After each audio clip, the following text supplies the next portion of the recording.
नमस्ते, मैं शिवम हूँ। आप न्यूज भारतवर्ष देख रहे हैं। हम अभी दरभंगा आए हुए हैं, दरभंगा के बेनीपुर विधानसभा क्षेत्र में, जहाँ की स्थिति जो है वो दयनीय नजर आ रही है, क्योंकि यहाँ पर लगातार बाढ़ और कोरोना का जो खतरा है वो बढ़ रहा है। बिहार अभी आपको पता है कि दोहरी मार झेल रहा है। सरकार के दावे एक तरफ है और लगातार विपक्ष जो है वो प्रश्न उठा रही है। इस बीच एक पार्टी ऐसी भी है जो बार बार आपको धरातल पर नजर आएगी, जो लगातार जमीन पर जाकर कार्य कर रही है, यानी कि जनता के बीच है, जनता की समस्याओं को सुन रही है और उनका सॉल्यूशन जो है वो ढूंढ रही है और उनको प्रोवाइड कर रही है। आपको हम साथ साथ ये भी बताएंगे, यहाँ पे कई लोग हैं। यहाँ पे अभी पप्पू यादव की जो है वो खेमा, वो यहाँ पर राहत टीम पहुंची हुई है और ये लोग जो हैं यहाँ के लोगों को राहत सामग्री देने में जुटे हैं। ये पप्पू यादव की एक बड़ी कामयाबी मानी जा सकती है कि वो गांव के जो निचले स्तर के लोग हैं वहां तक पहुंच रहे हैं और लोगों के बीच जाकर उनकी समस्याओं को सुन रहे हैं, उनकी समस्याओं को दूर करने का प्रयास कर रहे हैं। आपको हम यहाँ पे एक व्यक्ति हैं जो यहाँ पे खाना बांट रहे हैं। आप जो काम अपना करते रहिए, मैं बस दिखाना चाहूंगा किस तरह से यहाँ, थोड़ा सा आप ये दिखाइए किस तरह से यहाँ पे बना हुआ है, जो सामान वो रखा गया है। ये ट्रॉली जैसा गाड़ी है जिससे ये लोग प्रतिदिन, आप लोग कहाँ कहाँ जाते हैं, आप बांट रहे हैं सर। आप सबसे पहले मैं आपका नाम जानना चाहूँगा। राजेश बाबा बेनीपुर विधानसभा से है और जन अधिकार पार्टी के युवा प्रदेश महासचिव हूँ। और बाढ़ ग्रसित जो क्षेत्र है हमारे बेनीपुर विधानसभा में, लगभग में हम सब जगह पहुँचे हैं। शिवराम, कुफरदाहा, रडियाम, माधोपुर, डखड़ाम इत्यादि गांव में जाते हैं और जहां जरूरतमंद को, जिसके घर में पानी घुसा है, वहां नित्य अलग अलग खाना, मतलब ये नहीं है खिचड़ी देते हैं।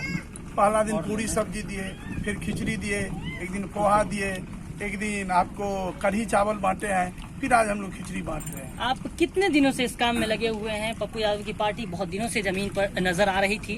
अगर हम बात करें, वो गोपालगंज भी गए हैं, पश्चिमी चंपारण, पूर्वी चंपारण, लगातार वो दौरा कर रहे हैं बाढ़ क्षेत्रों का। जो लगातार 10 जिले हैं जो बताया जा रहा है कि बाढ़ से ग्रसित हैं, करीब 12 लाख लोग संक्रमित इससे ग्रसित हैं। तो उसमें आपको क्या लग रहा है, आप कितने दिनों से काम कर रहे हैं, क्या लोग क्या बोल रहे हैं, आप जिनसे जुड़ रहे हैं, आप जिनको खाना दे रहे हैं, वो कितने बेताब नजर आते हैं खाने के लिए, या क्या कुछ आपको लग रहा है लोगों की जो मानसिकता? लोग यही कहते हैं जो सरकार के द्वारा कुछ हम लोग को नहीं मिल रहा है, यहाँ का जो वर्तमान विधायक है उनके द्वारा कुछ नहीं मिल रहा है, कोई प्रशासन द्वारा कुछ व्यवस्था नहीं हो रहा है।